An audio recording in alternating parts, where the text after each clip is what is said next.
This installment of our series on simulation and immersion in role-playing games is looking at a very challenging and difficult aspect: simulating the genre.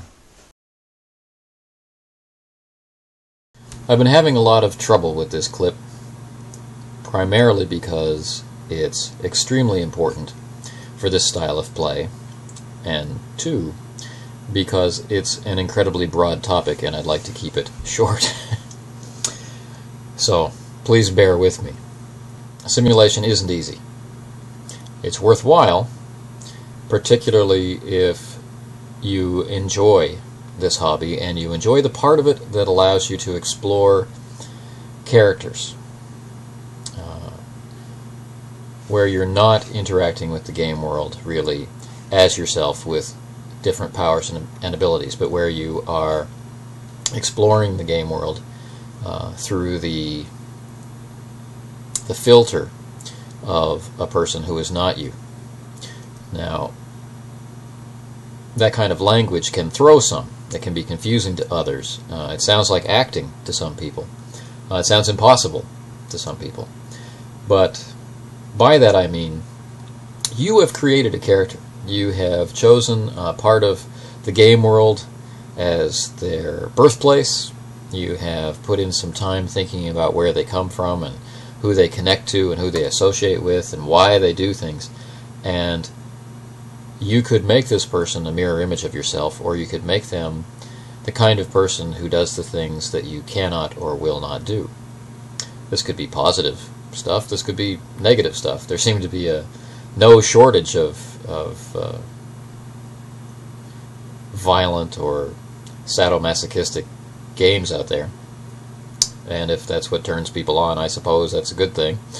But what I'm getting at is that when you're designing your character, you are in control of what they're like and why they do what they do, and when you come up against situations in the game where you diverge, it's an opportunity to explore, just for a moment, what it would be like if you were different. That's one advantage to playing this way, but it's not easy to get there. When you add in genre on top of this, it gets even harder. Not everybody is as willing to explore what makes the genre the way it is. Information is incredibly important, and unfortunately not a lot of players and not a lot of game masters either have the time and the interest to invest in achieving a grip on the information in order to actually create a simulation of whatever it is that they're trying to simulate. And you see, this is why this is so difficult to talk about, because it ends up sounding like you should play this way,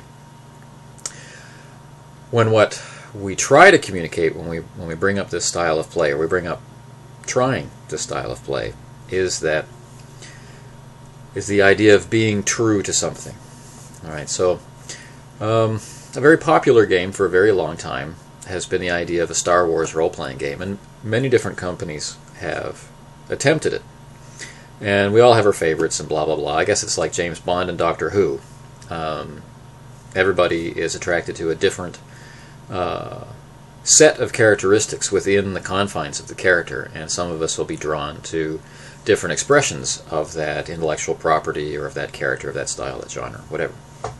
So the definitions of true are very broad and can be redefined generationally and the like, but there is a difference. There is an actual, and maybe not quantifiable, but there is a difference that you can experience when a group says it's going to play a game, and let's say it's All for One. Okay, so it's set in 1630s, late 1630s France. Magic is real. We don't need to meet an external group's perception of what our genre is. We need to be true to a vision of that genre. Now, your only exposure to that genre might be one film. You may have seen one noir film, you loved it, and you decided you wanted to add noir elements to your game. And you want the characters to behave like a noir character, right? How does this happen? How do you actually simulate this? Well, information. It comes down to communicating, sharing, and providing a strong basis of information.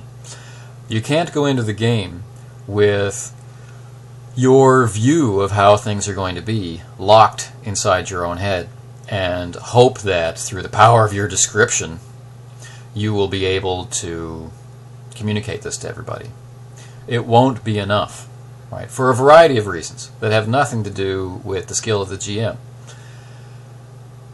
When you're setting up the game, and the reason why in the earlier clips in this series I stressed collaborative world design is not for narrative purposes so much as to pull out what kind of stories they want to be in, although that's important, but to make sure that everybody's on the same page, that everyone's viewing the material in the same way.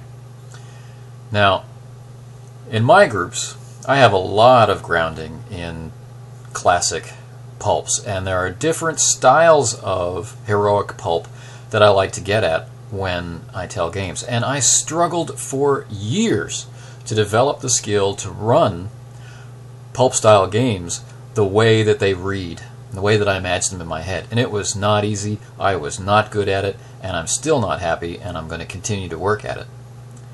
Horror games have always been kind of easy for me. Creating the tension and keeping things moving in an escalating fashion. This is something that I've been able to do well, and I've enjoyed being able to improve at that.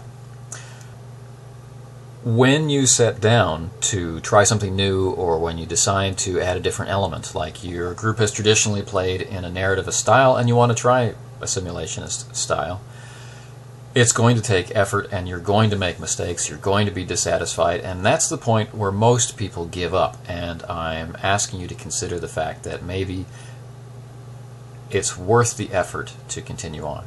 Okay, now, this area of genre is the part where most people encounter the most trouble.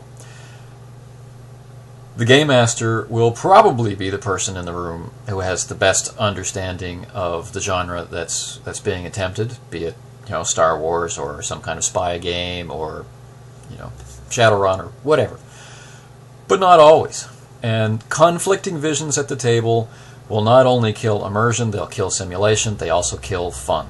Like I said earlier, you don't have to be simulating your grandfather's understanding of the Shadow or the Spider, or your father's understanding of Indiana Jones, or James Bond or whatever.